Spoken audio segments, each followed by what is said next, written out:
Eh bien, écoutez, merci à tous d'être à cette session inaugurale du Salon Solutions en des circonstances un petit peu particulières.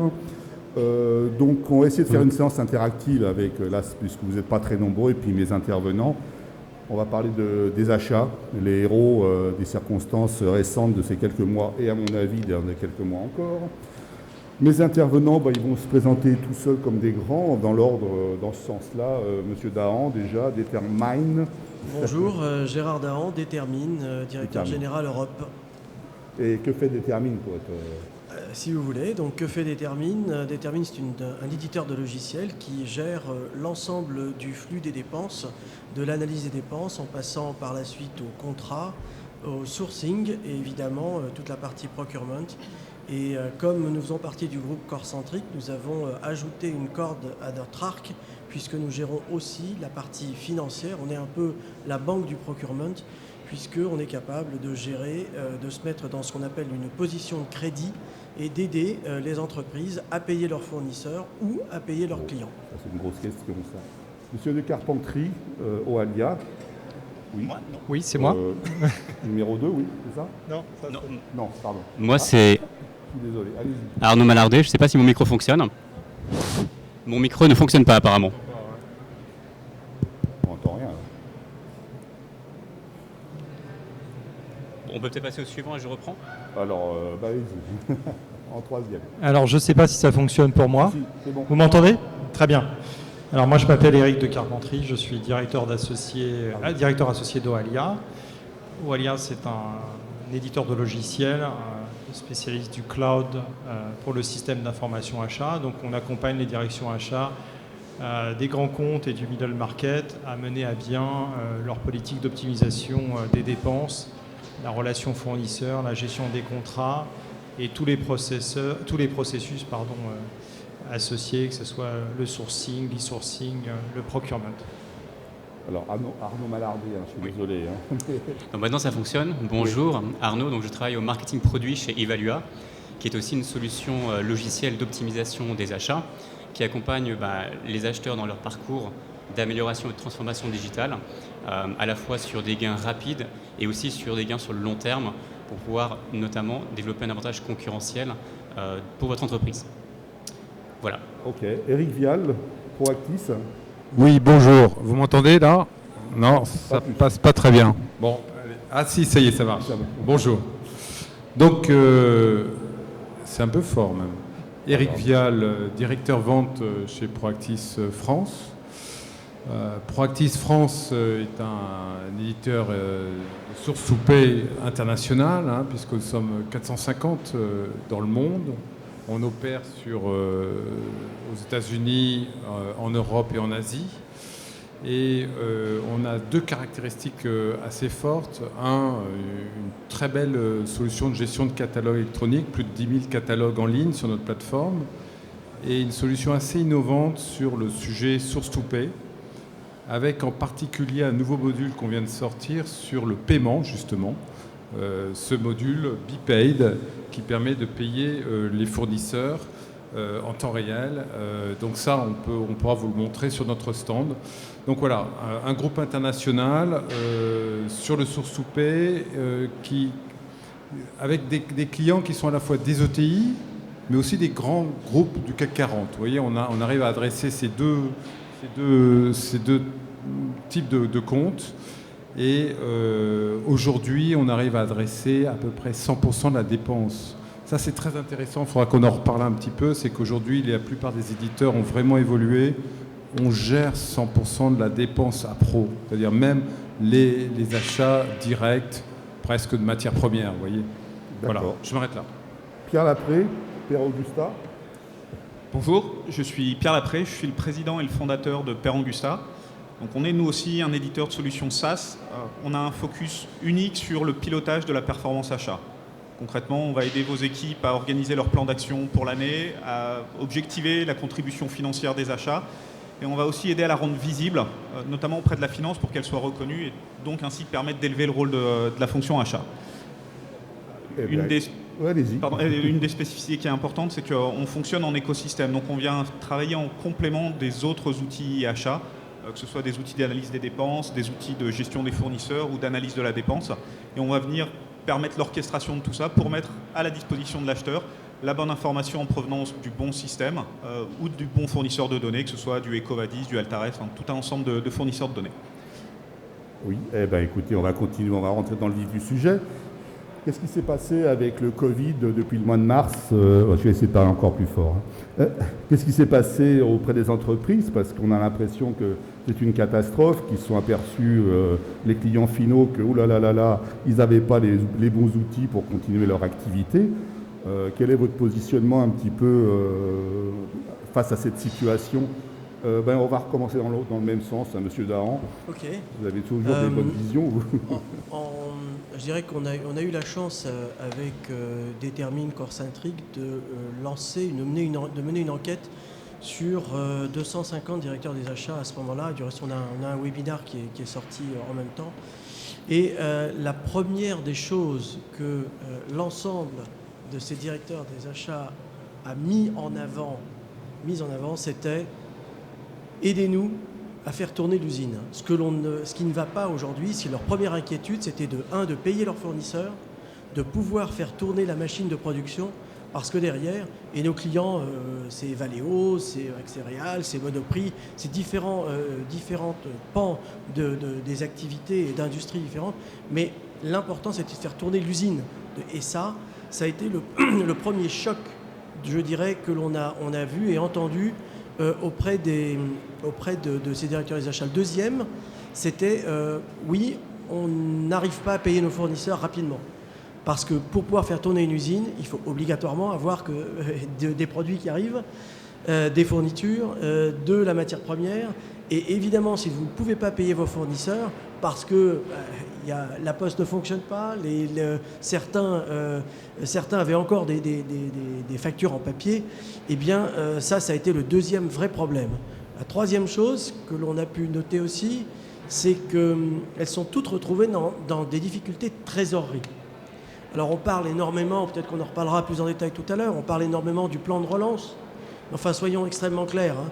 Ce qui est fait aujourd'hui par le gouvernement, c'est simplement une petite perfusion de cash pour permettre justement aux entreprises de tenir face au manque de trésorerie. Le vrai problème que l'on va avoir, parce que la question c'est qu'est-ce qui s'est passé, mais c'est aussi qu'est-ce qui va se passer. Ouais, tout à fait. C'est ça ce qui est important de savoir, c'est qu'aujourd'hui 3 milliards de piqûres, de perfusions pour tenir des entreprises sous perf de trésorerie, c'est pas suffisant. On sait très bien que si on veut aider, c'est un plan de relance à 14, 15, 20 milliards et qui fasse de l'investissement. Et c'est là que j'ai peur, c'est là aussi que je m'inquiète, parce que nous sommes tous ici, tous les 5, tributaires des investissements des entreprises. Et s'il n'y a pas ces investissements-là, je peux vous dire que vous pouvez nous faire revenir l'année prochaine et on vous répétera la même chose. Parce qu'aujourd'hui, signer un nouveau client, c'est compliqué. Si, justement, leur direction générale dit pas de COPEX, pas d'OPEX, eh bien, qu'est-ce qui se passe? Pas d'investissement. Et on ferme. Monsieur Malardet, quel est votre point de vue un petit peu sur ce qui s'est passé et ce qui va se passer? Donc, ce qui s'est passé, évidemment, tout le monde est d'accord pour dire qu'il y a eu une crise, évidemment. Et en fait, beaucoup d'études montrent qu'il y a eu un avant et un après, finalement, la crise. Avant, on va dire que les priorités des directions achats tournaient principalement autour d'elles-mêmes. Leur transformation digitale, l'évolution de leur processus, avoir plus d'agilité pour répondre, en fait, aux besoins de leur entreprise. Tout ça avec une vision, on va dire, plutôt moyen-long terme. La crise, évidemment, a précipité ça et a mis une focale, on va dire, sur une temporalité court terme, avec des priorités qui sont devenues, comme l'a dit Gérard, évidemment, la gestion de la trésorerie et du cash. Ça, c'est évidemment un critère important, et même vital en termes de survie d'une entreprise en période de crise. Le deuxième point, c'est évidemment trouver de nouvelles sources d'économie. Et ensuite, évidemment, c'est sécuriser les approvisionnements. Puisqu'évidemment, si vous êtes une entreprise qui produit quelque chose pour vendre ou qui redistribue un produit à la vente, ça veut dire que pour générer votre chiffre d'affaires, vous dépendez des achats que vous faites.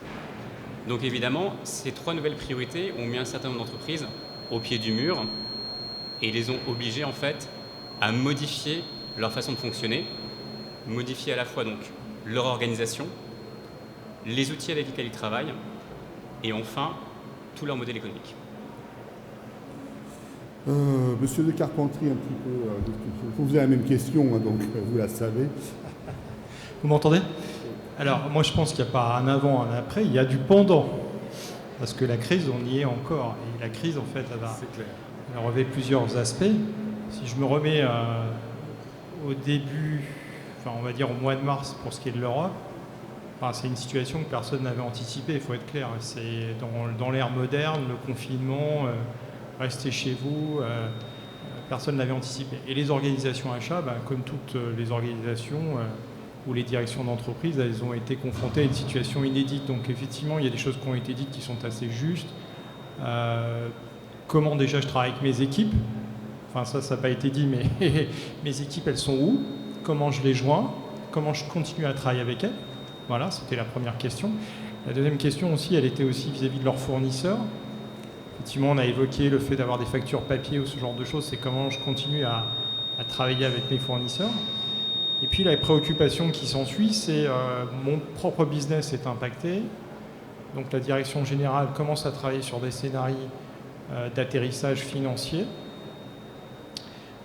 Nous, on travaille par exemple pour un client qui est la chambre de compensation des banques françaises. Il me disait qu'il avait son business il vérifie par exemple tous les accords de carte bleue. À chaque fois que vous passez votre carte bleue dans un terminal, ça passe par eux pour avoir une autorisation de dépenses. Et ça s'était complètement effondré. Et lui, à chaque fois qu'on fait ça, il touche un fee, il touche une rémunération, donc ça s'était complètement effondré. Et donc la question, c'était de savoir, mais jusqu'où ça va aller et quel sera mon PNL, mon compte de résultats en fin d'année. Donc voilà les principaux événements qui ont marqué le début du confinement. Puis ce qui est incroyable, c'est que ça a été surtout mondial. Et dans le monde occidental, à quelques semaines près, la vague s'est propagée avec le virus et les mesures gouvernementales ont été à peu près toutes les mêmes, à quelques rares exceptions, dans tous les pays industrialisés. Donc cette situation-là, pour moi, on est encore dedans. Certes, on est sorti du confinement.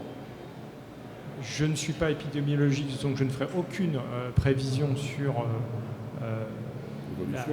la crise sanitaire elle-même, mais la crise économique, elle est là, comme le dirait Gérald, effectivement, il y a plutôt des budgets en baisse, il y a plutôt une pression sur les prix, la situation n'est pas super rose, voilà, il faut quand même le dire,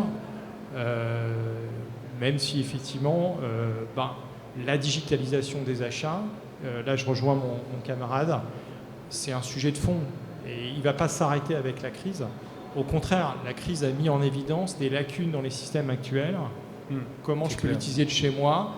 Pourquoi j'arrive pas à faire un certain nombre de choses? Je ne vais pas rentrer dans les détails. Donc le sujet de la digitalisation des achats, il remonte très fort. Ça, c'est le bon côté. Voilà. Monsieur Vial, au même point de vue. Oui, je suis assez d'accord avec ce qu'il vient de dire. Effectivement, je vais prendre 3 cas. On a un exemple, par exemple, sur l'AP-HP, les hôpitaux de Paris, où effectivement, on est en cours de mise en place d'un énorme projet autour de l'e-procurement, donc le SIHA. Et on a eu un blanc durant 3 mois. C'est-à-dire que plus d'interlocuteurs, plus personne sur l'équipe projet, alors qu'on est quand même une vingtaine, côté client. Pourquoi? Parce que l'équipe achat a été mobilisée, parce que urgence Covid, parce qu'il fallait aller sourcer des nouveaux fournisseurs en Inde et en Chine. Il était hors de question de travailler sur des projets non urgence Covid. Donc on peut comprendre maintenant que ça a complètement déstabilisé certains services à pro. On a un autre cas dans l'hôtellerie, puisque notre client Louvre Hôtel a été sévèrement impacté par la crise du Covid, puisqu'il n'y a plus du tout de tourisme, il n'y a plus du tout d'occupation des grands hôtels à Paris. Même s'il fait partie du 2e groupe mondial de l'hôtellerie, chômage partiel à plus de 50%, aujourd'hui, la direction des approvisionnements, elle est en crise et en gros, il n'y a personne qui répond. Heureusement, eux ont réussi à digitaliser suffisamment en avance et ils ont utilisé des solutions qui permettent de configurer et faire très rapidement des petits packages Covid pour les clients. Ça a bien fonctionné. On commence à voir que l'outil digital est quand même très important. Il y a un cas qui est effectivement aussi important, c'est une des filiales d'EDF, RTE. Ils ont eu la sagesse, alors là, il y a 2 ans, de lancer une initiative stratégique de digitalisation de toute leur chaîne d'approvisionnement. Du coup, là, quand est arrivée la crise Covid, moi je les ai eu au téléphone la semaine dernière, ils m'ont dit, mais écoutez, nous, pas de vague, tout s'est bien passé. Ils ont donc utilisé leur solution sourcing et procurement, leurs 100 à 250 catalogues en ligne sans problème, ils ont fait leurs approvisionnements. Ça, ce sont les bons élèves. Mais je reviens sur le cas du monde de la santé. On est à des années-lumière. Il y a beaucoup d'établissements de santé qui ne sont pas du tout équipés en chaîne d'appro digitale. Et donc, c'est fax et présence humaine. Et là, on est en crise. Là, on a un problème. Et donc, je reviens sur ce que tu viens de dire. C'est un véritable levier. Ça y est, la PHP, c'est quand même le plus grand employeur d'Île-de-France. Hein, c'est 39 hôpitaux, 8 milliards de budget annuel. Ils ont décidé de mettre la digitalisation des achats comme un des sujets prioritaires de l'établissement. Donc là, voilà. Il était temps quand même. Hein. Oui, il était temps, mais attendez, il y a juste, pour l'instant, un établissement sur les 39 qui est équipé, quoi. Voilà. On est encore loin. Hein. Oui, c'est-à-dire qu'il va falloir 20 ans pour le mettre en place ou... Non, mais 4-5 ans. Ouais, bon. Monsieur Lapré, même question, avant, après, pendant Alors nous, du fait de notre activité, on a moins vu la partie approvisionnement liée au Covid. On a plus été impacté par la partie achat stratégique. Que font les acheteurs de leur temps pendant le Covid? Et surtout, quelle visibilité on a sur ce que font les acheteurs? On a la fonction achat qui est vraiment l'interface entre les besoins internes de l'entreprise et le marché et les fournisseurs. Je pense que cette crise a été l'occasion de redonner ce constat, de lui redonner toutes ses couleurs et de montrer vraiment l'importance de la fonction achat. Donc nous, nos clients, ils ont pas de temps cherché, alors même s'ils l'ont fait, à sourcer du gel ou des choses comme ça, mais ils se sont dit, OK, en temps normal, voilà toutes les actions qu'on mène, toutes les négociations, toutes les consolidations, toutes les synergies, donc toutes les actions d'achat stratégique que l'on mène. Qu'est-ce qu'on doit mettre de côté et qu'est-ce qu'on doit garder parce que ça a de l'importance même dans le contexte actuel.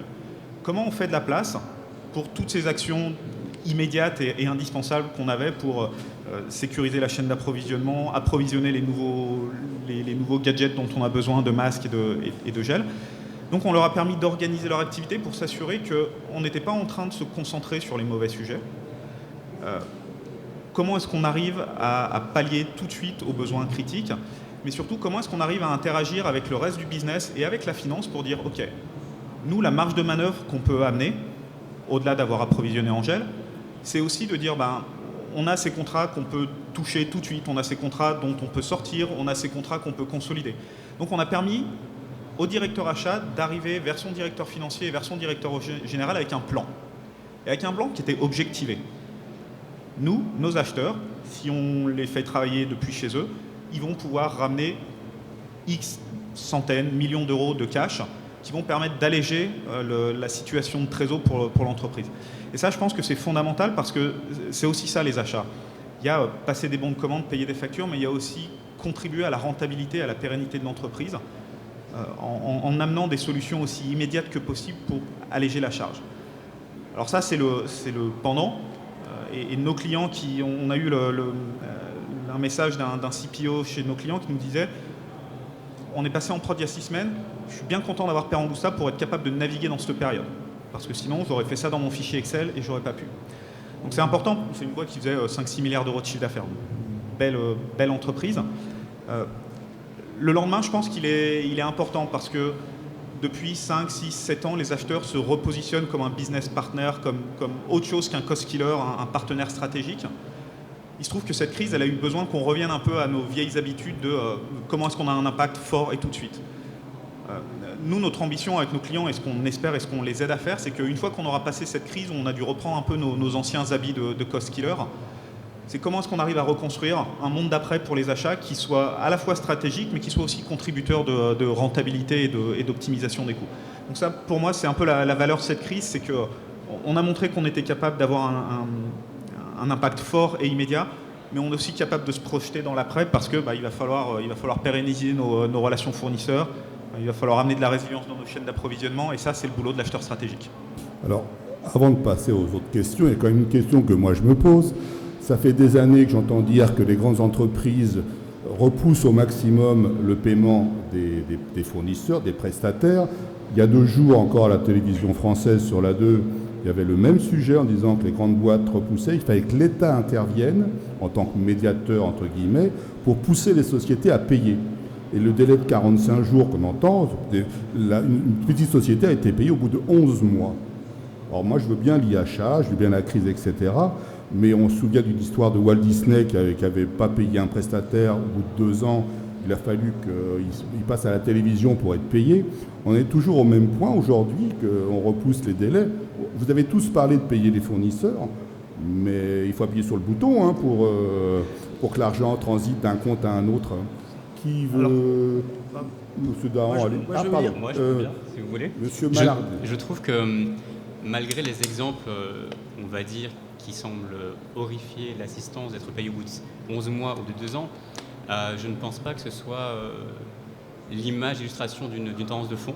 Je trouve notamment que pendant la crise qu'on a connue, un certain nombre de directions achats se sont demandé comment payer plus rapidement leurs petits fournisseurs et ont eu justement une attention pour leurs fournisseurs en se disant c'est une période difficile pour eux et on a envie de la traverser avec eux. Donc notamment, on aimerait pouvoir les payer au plus juste, voire plus tôt, selon des critères qui évidemment restent à définir.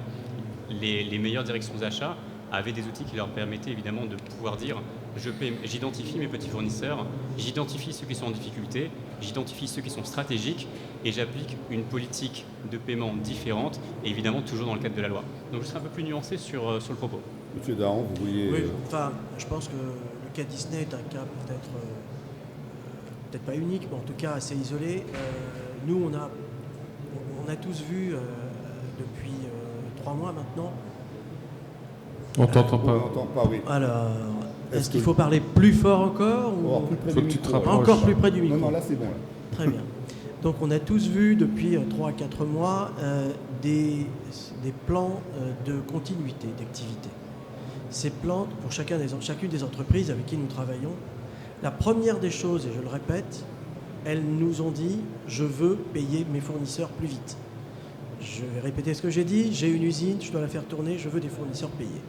La deuxième chose, elles ont demandé, ça peut paraître un petit peu peut-être tellement simple, mais elles ont voulu aussi accélérer les délais de signature électronique sur les contrats, sur les commandes, sur tous les éléments qui voyageaient avec les fournisseurs. Ça a été un des points essentiels. Ça peut paraître stupide, mais une signature, quand même, ça prend du temps. Et là, cette signature électronique a été importante. La troisième chose, c'est que dans ces plans de continuité d'activité, que ce soit les directeurs financiers ou les directeurs des achats, ont demandé des plans de risque, des analyses de risque fournisseurs. Et ça, on n'en a pas encore parlé. Et ça, c'est un des éléments qui a été demandé immédiatement pendant la crise, de savoir avec qui on pourrait continuer à travailler, avec qui, bien sûr, on avait des risques. Et je crois que ça, c'est peut-être une des premières grandes conséquences, c'est que les entreprises n'avaient pas suffisamment analysé. Je sais bien que personne ne pouvait prévoir ce Covid, je le sais très bien. Mais par contre, des plans de risque qui auraient dû être associés à cela, ceci n'était pas dans les entreprises. On s'est retrouvé, comme l'a dit Pierre tout à l'heure, à aller chercher des masques et du gel un peu partout. Ce qui est complètement dingue, c'est que ces boîtes-là, jusqu'à maintenant, allaient s'approvisionner en matières premières importantes, et du jour au lendemain, la priorité est devenue d'un tout petit élément qui était les masques et les gels, qui est devenu quelque chose de stratégique. Et ça aussi, c'était un des éléments que l'on a vu vraiment basculer du jour au lendemain pour ces directions achats qui ont changé de métier. On achète du métal et demain matin, on vous demande d'acheter immédiatement des masques et du gel. Voilà les 3-4 points, je dirais, de ces plans de continuité qui ont été essentiels pour moi. Qui veut continuer sur allez-y. Monsieur de Carpentry. Oui, alors moi, ce que je peux dire là-dessus, c'est que concernant les paiements, il y aura toujours des vilains petits canards. Et il est évident que parfois, si certaines entreprises payent mal, c'est parce qu'elles vont très mal. Et certaines grosses entreprises vont mal. Vous parlez de l'État, là? Vous parlez de l'État. Non, je citerai personne en particulier. Mais, après, moi, ce que j'ai plutôt observé, c'est qu'effectivement, en ce qui concerne plutôt nos clients, c'est qu'en général, ils étaient quand même préoccupés par la santé de leurs fournisseurs. Alors, il y a un côté altruiste, peut-être. Il y a un aspect com aussi, de dire qu'on va bien payer nos fournisseurs, on se préoccupe de nos fournisseurs, ça permet de faire de la com, mais tant mieux. Et puis il y a aussi ce que disait Gérald, c'est qu'il y a un aspect aussi analyse des risques, c'est-à-dire effectivement, mais si demain j'ai la moitié des fournisseurs avec qui je travaille mettre la clé sous la porte, qu'est-ce qui se passe pour moi ? Et effectivement, la crise a révélé cette forme de fragilité de l'Occident face à des pays, la Chine pour ne pas le citer, ou à quelques entreprises d'ailleurs en Chine. Je pense qu'on se souvient tous de cette histoire un peu qu'on nous a relatée, je ne sais pas si elle était vraie, mais qu'on s'était fait piquer des masques par des Américains sur un tarmac. J'allais vous le dire. Voilà. À l'ancienne. Et moi qui commence à être un vieux maintenant, ça me rappelle une scène des Barbouzes avec Ventura, et avec l'Américain qui arrivait face à Miraidar, qui lui dirait « Je paye cash et en dollars ». Et là, il voulait rafler la mise. Ça m'a fait exactement penser à ça. Et je pense que là, il a pris effectivement la mise. Donc voilà pour la petite anecdote. Donc, si je retiens ça, c'est que je dirais que finalement la crise, elle ne fait que révéler ce qui existe déjà. C'est-à-dire qu'en fait, il y a simplement, ça exacerbe les mauvais canards et ceux qui ne sont pas en bonne santé. Nécessité fait loi, c'est moi d'abord et mes fournisseurs après.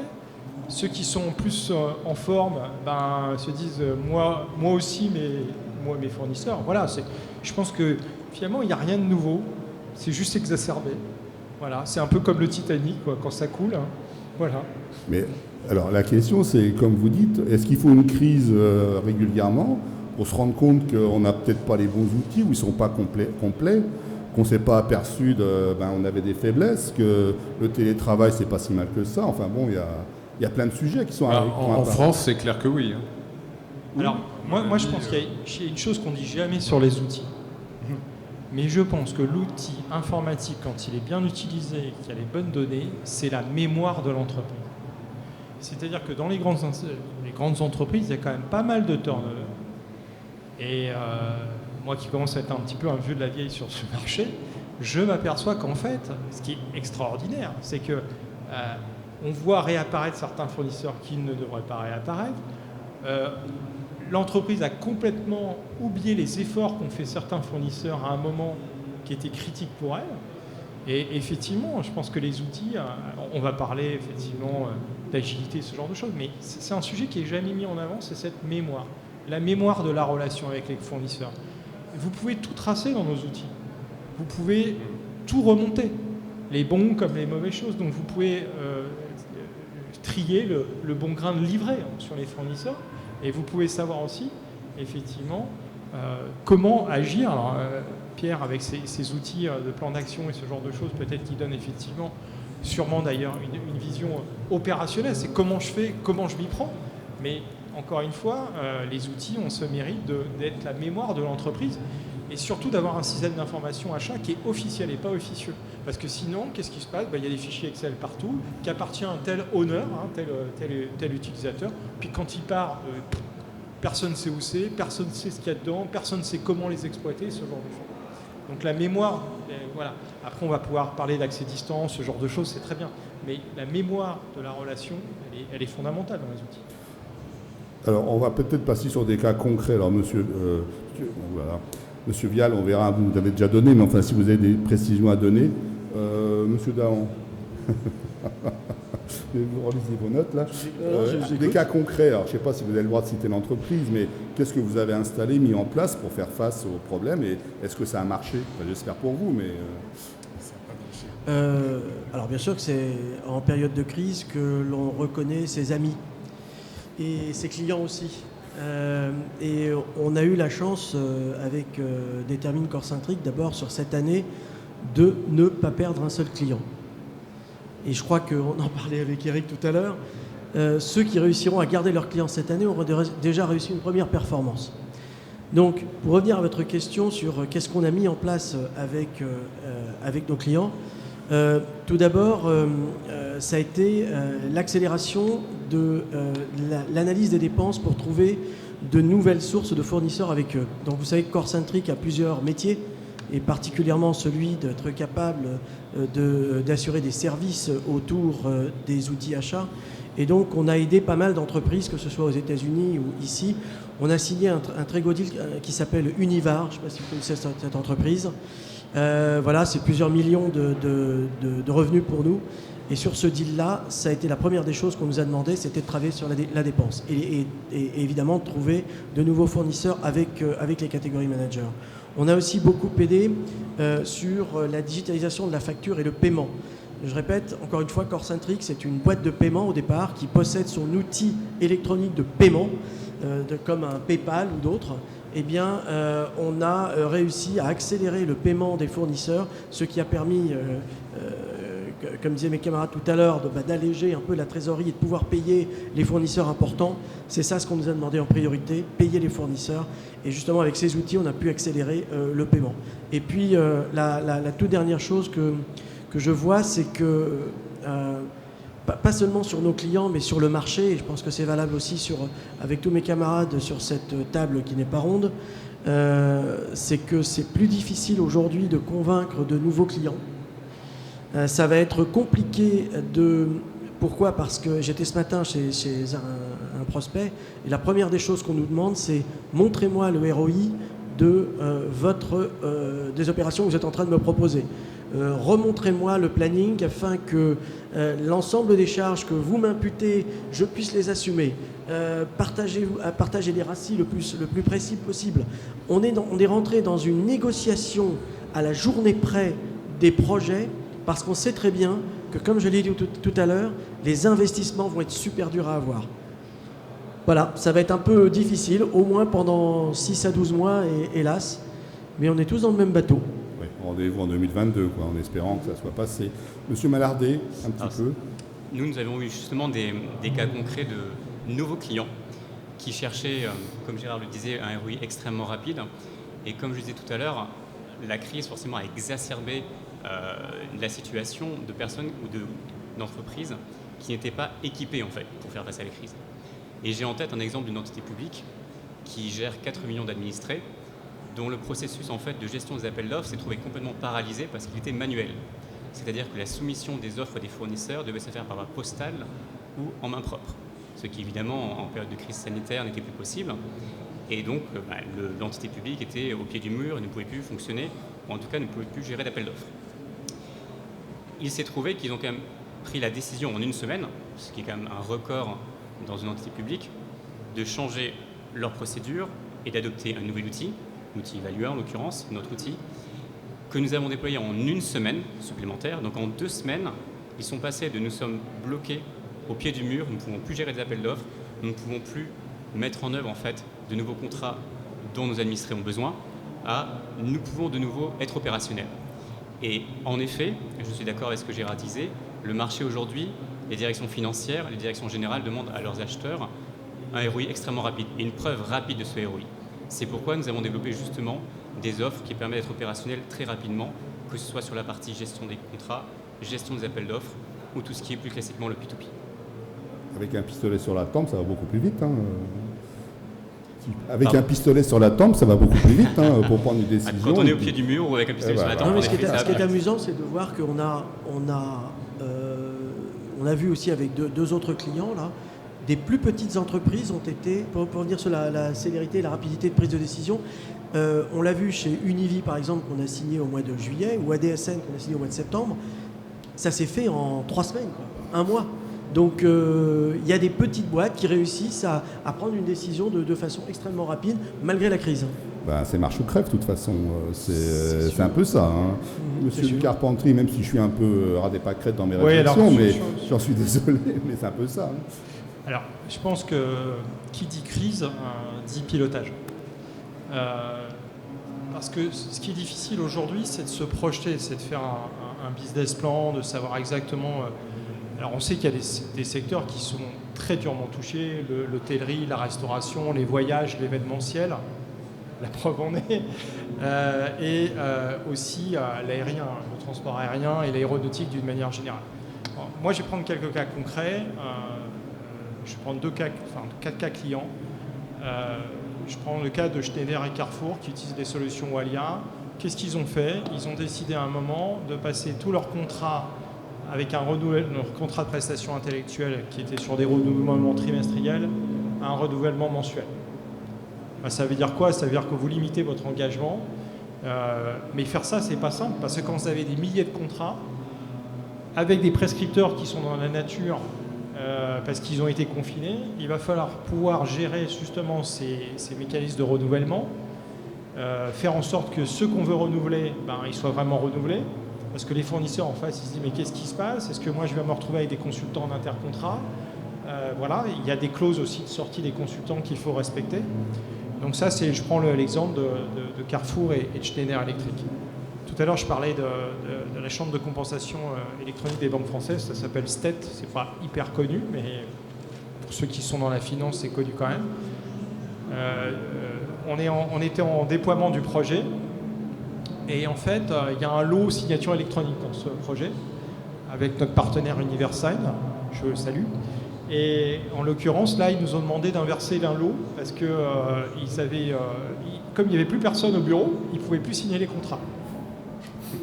Et donc la signature électronique, c'est un sujet qui est revenu très très fort et qui va revenir très... Je veux dire, aujourd'hui, c'est un must. Avant, c'est nice, tu vois, ouais, c'est pas mal, c'est vrai que ça évite du papier, tout ça. Et du coup, ça me permet d'embrayer sur le 4e exemple. On a signé un très gros contrat pour remplacer un outil d'un des confrères chez GRDF.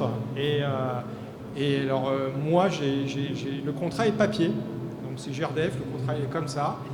Et c'est moi qui l'ai apporté le jour du confinement. Et j'ai attendu 6 mois pour récupérer la version signée parce que personne ne pouvait le signer, le papier.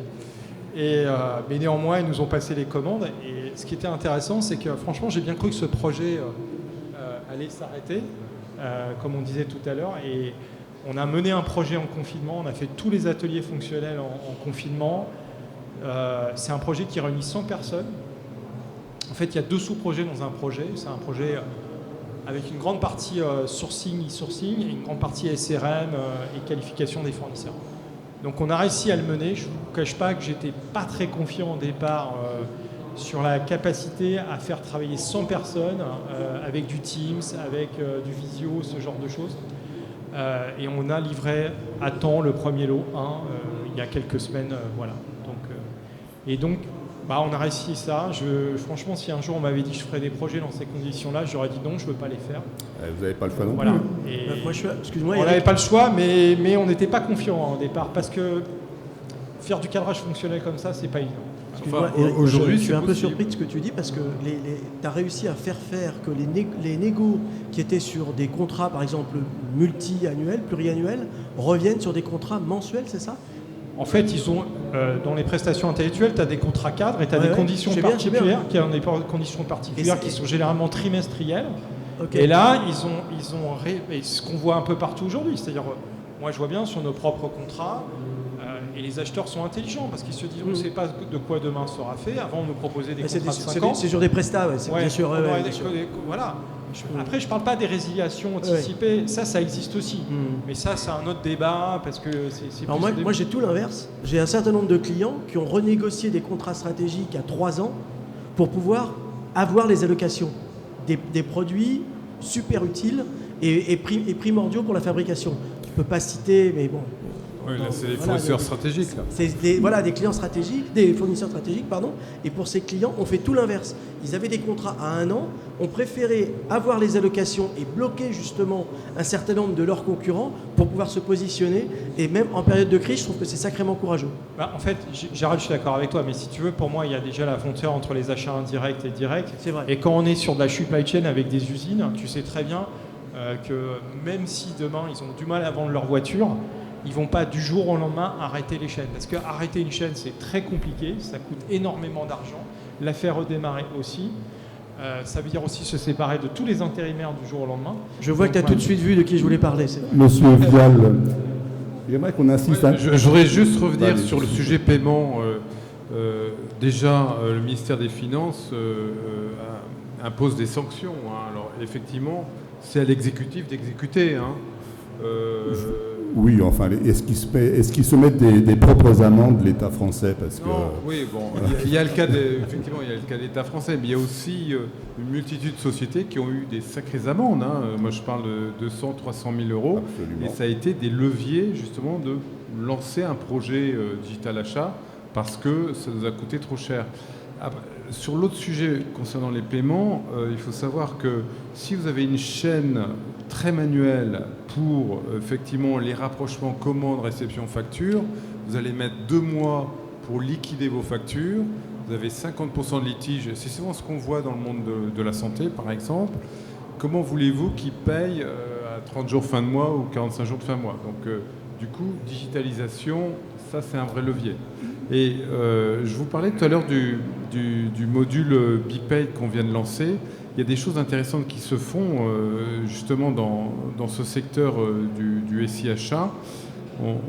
On a mis à disposition finalement de nos clients une application qui permet effectivement aux fournisseurs de voir ses factures bonnes à payer. Et le client va décider soit de le payer tout de suite en récupérant un escompte, et ça en temps réel. Donc c'est intéressant de voir que la crise, justement, va produire des outils pour avoir une grosse réactivité sur les paiements, et c'est du gagnant-gagnant, parce que ça va faire de la remise de fin d'année ou de l'escompte pour le client, et puis du paiement cash direct pour le fournisseur. Donc ça, c'est des points extrêmement importants.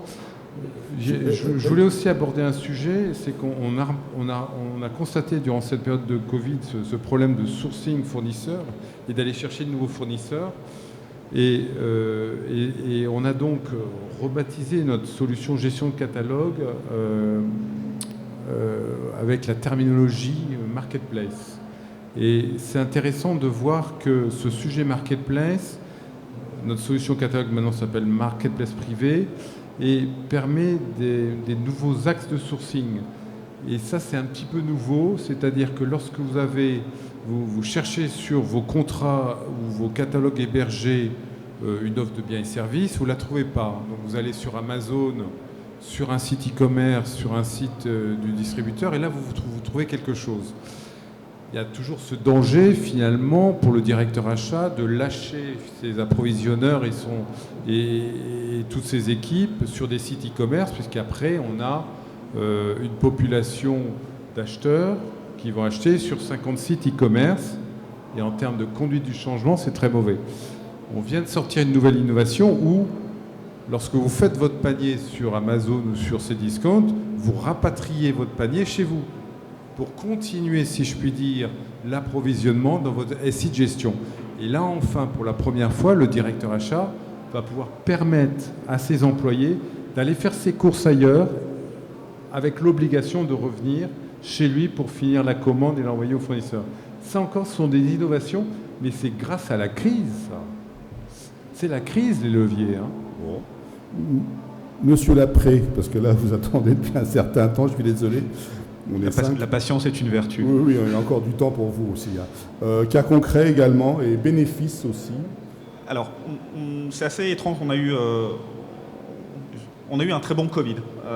Parce que ça peut paraître un peu cynique, mais on s'est rendu compte qu'en fait, l'approche de Perangusta, ça marchait bien pour structurer la fonction achat quand tout va bien, mais c'est aussi très contracyclique. C'est quand on a besoin de piloter, comme le disait Eric, qu'on a besoin de visibilité sur l'activité des acheteurs et sur leur contribution. Gérard disait bien heureux ceux qui gardent leurs clients pendant une période comme ça.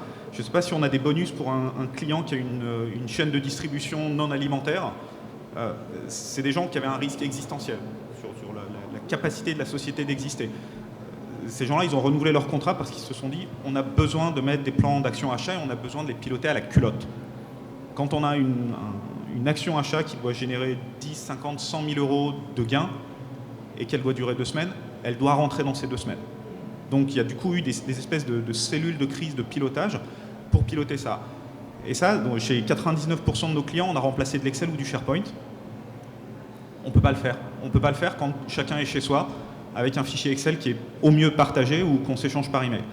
De la même manière, on avait signé en décembre avec une grande compagnie aérienne européenne et on a signé avec une deuxième en plein milieu du Covid. Parce que c'est pareil, ces gens-là perdaient 95% de leur chiffre d'affaires instantanément. On a un de ses clients qui perdait, il y avait une stat dans le journal, il perdait 4 millions d'euros par heure. Dans quel secteur c'est? L'aérien. Et pourtant, ces gens se sont dit, bah voilà, on a besoin de vous parce qu'on a besoin de savoir où on va. Ils avaient le contrôle de gestion et les achats qui étaient capables de mettre des barrières dans le P2P pour dire bah, on ne commande pas, ou alors il faut demander à 14 personnes de dire oui, on peut dépenser ça.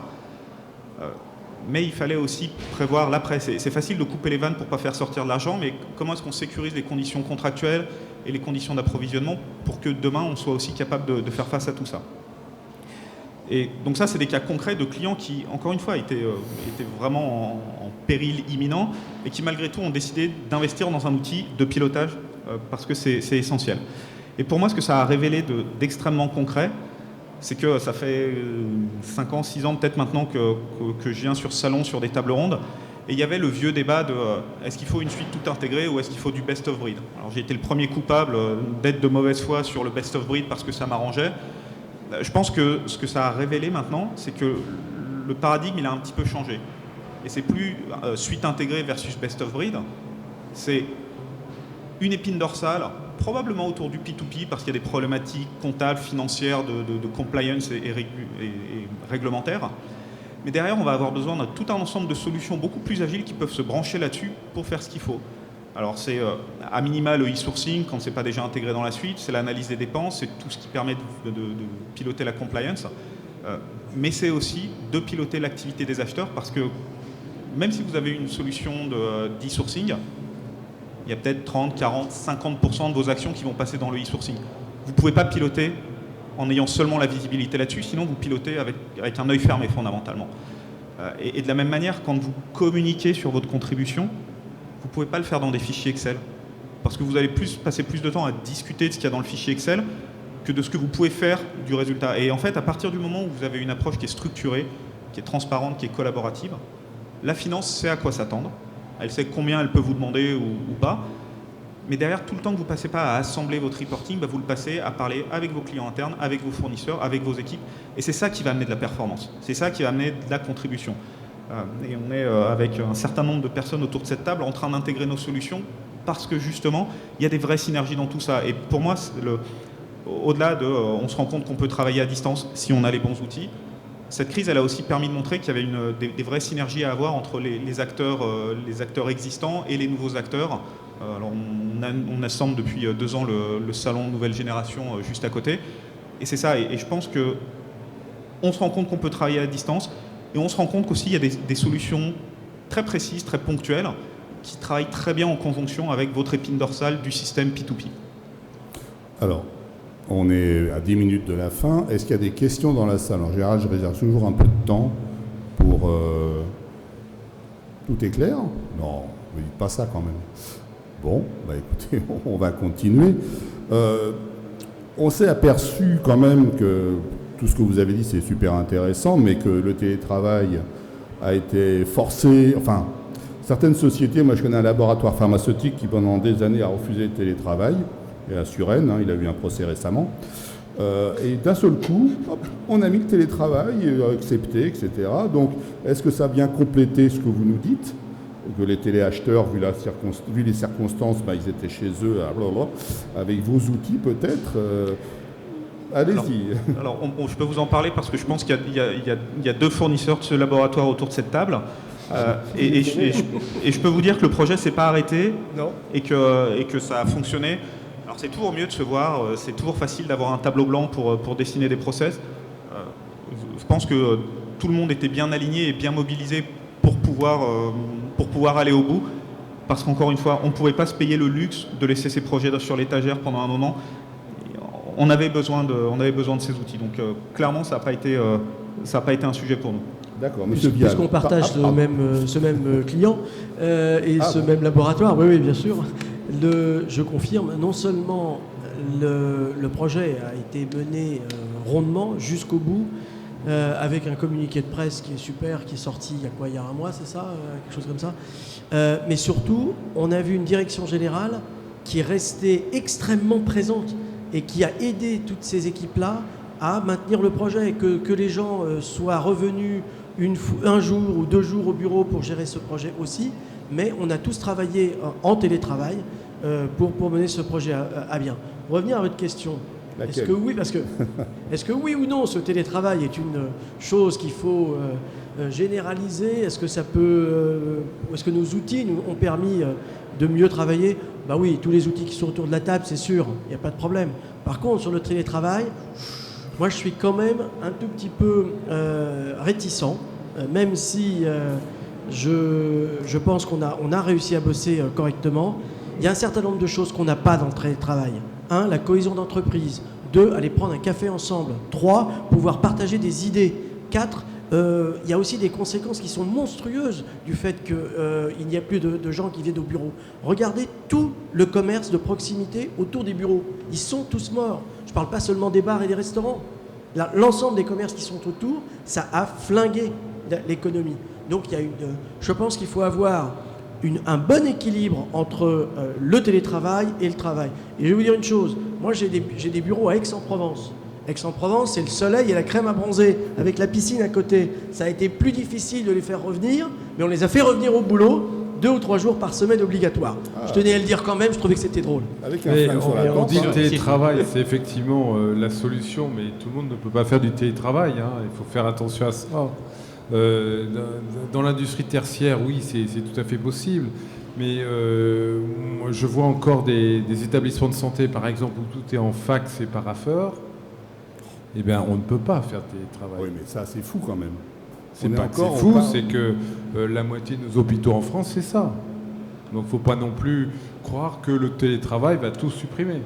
Là, c'est absolument pas possible. Donc, il va falloir digitaliser tout ça et ça va prendre 4-5 ans. Alors maintenant, c'est vrai que vous avez raison, il y a des grands groupes du CAC 40, par exemple PSA, qui était contre le télétravail, a décidé il y a 15 jours, effectivement, que maintenant, le salarié n'a plus le droit d'aller au bureau, il a le droit d'y aller 1 jour par semaine. Voilà. Il va vendre ses bureaux. Alors, on voit effectivement de tout, mais encore une fois, le télétravail, c'est possible pour les process digitalisés. Alors justement, M. Vial... Ah, pardon. Il y a un point sur le télétravail. Attendez, parce que... Là, ça va être compliqué. On n'entend rien. Attendez, madame, oui, on va vous donner un micro parce qu'on n'entend rien.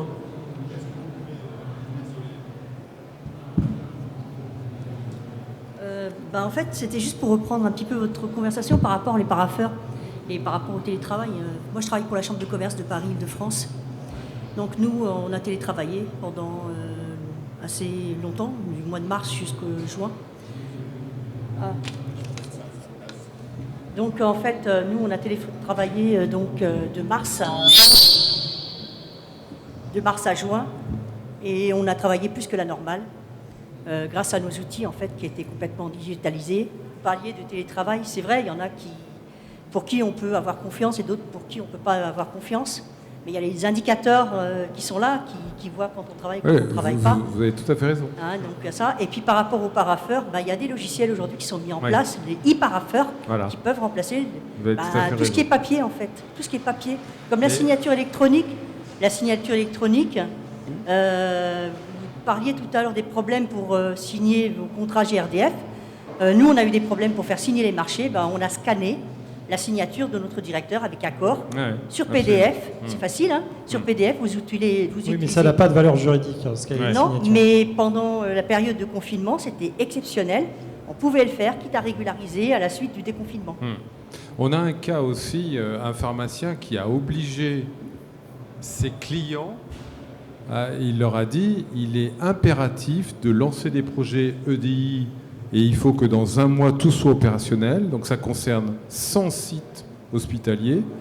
Pourquoi ? Parce que aujourd'hui, les process sont manuels, tout est sur le fax, et avec le chômage partiel, l'effectif ne pouvait pas aller sur site. Donc le fournisseur, quelque part, a dit, écoutez, moi je ne travaille plus avec vous, sauf si vous mettez liaison EDI. Et donc on a dû monter ça très rapidement. C'est des exemples où la digitalisation est intervenue en urgence sur le Covid. Alors attendez, l'EDI, ça fait au moins 30 ans que j'en entends parler. Les sociétés, j'ai dû commencer ma carrière en 82 ou 3. Vous avez raison, on en parle toujours. Déjà EDI. Mais ça fait 30 ans qu'on en parle, mais ça existe encore? Bah oui. C'est une toutes norme. les liaisons électroniques. C'est une norme. Effectivement. Mais on parle du tertiaire comme si ça avait été facile. J'ai des exemples de grandes banques et beaucoup de banques ont eu du mal à mettre du jour au lendemain des centaines de milliers d'employés en télétravail. Et dans les semaines qui ont suivi, on va dire, le confinement, demander à des équipes entières de ne travailler que pendant 1 heure dans la journée ou de façon fractionnée pour pouvoir permettre aux opérations bancaires de continuer en fait à être pérennisées et à fonctionner. Donc même dans ce qu'on pensait être, on va dire, des fleurons d'entreprises capables, avec une immense armée d'équipes IT, de tout mettre en œuvre, ça a été dur aussi du jour au lendemain de mettre tout le monde en télétravail.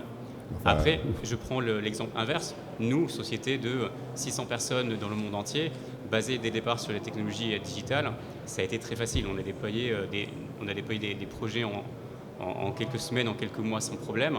Et pour revenir sur la problématique de la convivialité, de tout ce qu'on peut perdre en télétravail, nous avons essayé forcément de pallier à ça d'une certaine façon en ayant des apéros virtuels, en essayant de recréer du lien de façon virtuelle, des cafés virtuels, des apéros virtuels, des challenges d'entreprise aussi de façon virtuelle pour essayer de réunir les gens autour d'autre chose qu'une réunion formelle et justement avoir cet échange qui peut parfois créer de l'innovation ou des idées parce qu'on est sur d'autres discussions que les discussions habituelles de travail ou de projet.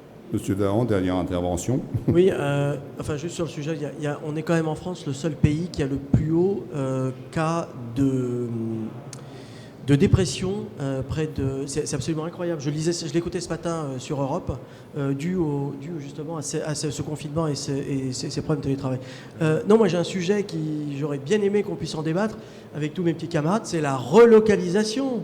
Ah bah oui, tu as tout à fait on n'en raison. a pas parlé, alors... Tiens, justement, je reprends encore le cas de la PHP.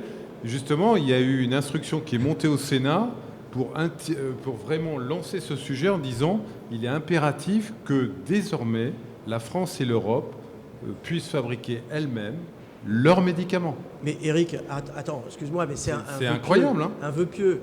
Quand tu as un plan de relance de 3 milliards aujourd'hui qui est simplement fait ça va pour prendre tenir... 10 ans, non mais si, qui est fait pour tenir simplement les entreprises à ce qu'elles aient un tout petit peu de trésorerie, on sait très bien que l'outil de production et l'outil qui va permettre des investissements, ça demande aux alentours de 15 à 20 milliards d'investissements aujourd'hui. Donc pour faire de la relocalisation, c'est impossible, c'est absolument impossible. Regarde le Japon.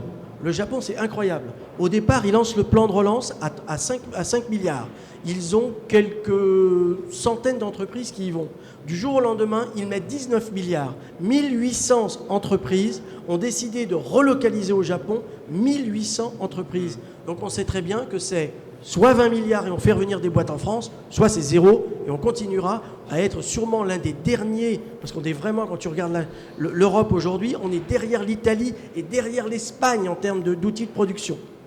Gérald, juste un point, n'oublie pas que relocaliser pour une entreprise japonaise comme Bridgestone, ça veut dire partir de Béthune. Voilà, c'est sûr. On n'est plus en politique là. Donc en fait, on sort du sujet là. Mais je pense la question qui se pose. Non, je pense pas qu'on sort du sujet. Je pense que la question elle est mal posée. Moi, je pense qu'elle est posée sur la compétitivité des entreprises. C'est-à-dire qu'il n'y aura pas de relocalisation durable s'il n'y a pas de compétitivité. Si les cash flows de nos entreprises ne sont pas bénéficiaires. Tout ça, sinon, c'est du bullshit politique, excusez-moi de le dire. C'est juste un affichage parce que la vérité des chiffres, elle est cruelle et elle est crue. C'est effectivement. Donc aujourd'hui, la relocalisation des Japonais, à Béthune, allez leur dire ça, je pense qu'ils ne vont pas être très contents. Je viens de cette région. On est loin des IHA là. Voilà. Non, je pense qu'on est au contraire au centre du sujet parce qu'on est au centre des achats. Je rappelle une chose, 1 euro d'économie, c'est 1 euro sur le PNL. Mais d'un autre côté, est-ce que tous les acteurs joueront le rôle de l'étiquette franche, c'est-à-dire est-ce que je vais dire que sur mon étiquette, c'est fabriqué vraiment en France, que c'est pas fabriqué? Tu sais très bien que les Porsche sont fabriqués à Bratislava. Aujourd'hui, Porsche refuse de pas jouer les 911. le jeu. Les 911 sont fabriqués à Schaffhausen. Voilà, une partie. C'est fini. Bon. C'est fini. Désolé. C'est un autre débat. Non, mais je pense que juste sur ce point, pour finir là-dessus, je pense que justement, c'est les achats, dans la question, on va appeler ça comme ça, la relocalisation ou la valeur ajoutée, c'est demain, qu'est-ce qu'on veut? Est-ce qu'on veut acheter en Europe? Est-ce qu'on veut privilégier l'Europe? C'est une vraie question. Il y a des aspects purement patriotiques. Il y a des vraies questions. Et nous-mêmes, nos entreprises, on n'est pas tous excusez-moi, on n'est pas tous français ici autour de la table. Il y a des vraies questions aussi sur les achats de logiciels. On est quand même hyper dépendant. On est reparti pour 1 heure là. On est hyper dépendant de ce genre de choses qui. Je suis désolé. Non, je vous arrête. C'est bon. Bah écoutez, merci beaucoup. On a tenu 1 heure, même un peu plus. J'espère que ça vous a intéressé. Ils ont tous des stands pas loin. F12. Je ne vous ai pas vu. Juste en face de. Bon voilà. Enfin, en tout cas, ils sont pas loin. Merci beaucoup. Merci à vous. Merci à vous.